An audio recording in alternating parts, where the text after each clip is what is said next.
나의 아침은 나를 설레게 한다. 숙면이 중요한 것은 다 알고 있다. 그리고 숙면을 하면 아침에 가뿐하게 일어난다.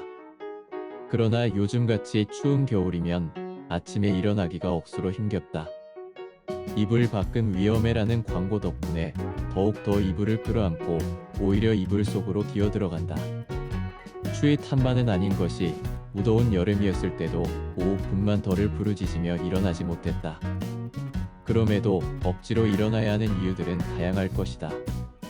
육아, 등교, 출근, 출장, 여행, 데이트 등등 저마다의 사연이 있으니 이불을 걷어내고 일어나는 것이다. 난 왜 아침마다 더 자고 싶어서 몸부림을 칠까? 이 글을 읽는 여러분들은 이런 생각을 안 해봤을까? 해봤을 것이다. 대부분 숙면을 이유라고 꼽았을 것이다. 그래서 숙면을 위한 침대라는 광고를 보고 침대를 바꾸기도 했을 것이고, 자는 동안 숨쉬기가 편해야 숙면을 해서 아침이 상쾌하다는 광고를 보고 메모리폼 베개로 바꾸기도 했을 것이다. 혹자는 숙면을 위한 서적을 찾아 읽었을 것이고, 어떤 이는 피로를 없애야 한다는 광고를 보고 간 기능 개선 보조식품을 꾸준히 섭취하기도 했을 것이다. 투자한 돈만큼 효과를 본 사람은 주변에 선전을 할 것이고, 효과를 못 본 사람은 사기라고 항해 전화를 했을 것이다. 나의 개인적인 생각으로도 숙면을 위해서는 침대나 베개, 주변 환경이 중요하다. 나 지금 방에서 좋은 침대에 푹신한 베개를 베고 저녁 9시에 자서 아침 6시에 일어날 즈음에 방이 따뜻하면 상쾌하게 이불을 걷어 찰 수 있을 것이다. 그런데 만약 주변 환경이 바뀐다면 어떻게 될까?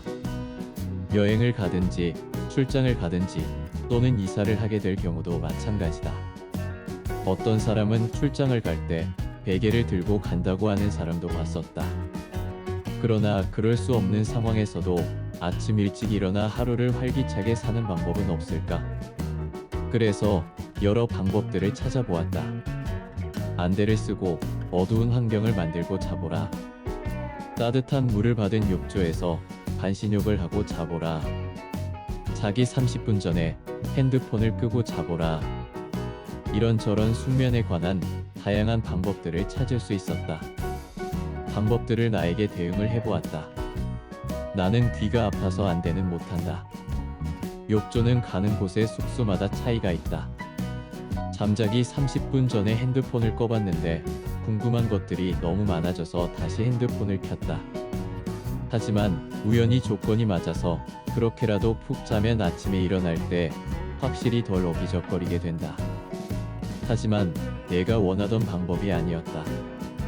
100일 프로젝트를 하면서 아침 운동을 하다 보니 아침에 일어날 때 좀 더 활기찬 방법을 찾고 싶었다. 장소가 바뀌어도 똑같이 일어날 수 있는 근본적인 변화를 일으킬 방법을 찾고 있었다. 매일매일 즐겁게 일어난다면 얼마나 행복할 것인가. 그래서 어떤 때 즐겁게 일어났는지 기억 속을 헤집어 봤다. 몇 가지 기억이 떠올랐다. 어렸을 적엔 소풍 갈 때였다. 군대에서는 휴가 갈 때였었다. 복귀할 때는 물론 억지스레 일어났었던 걸로 기억한다. 직장에 다닐 때는 장거리 출장을 갈 때였다.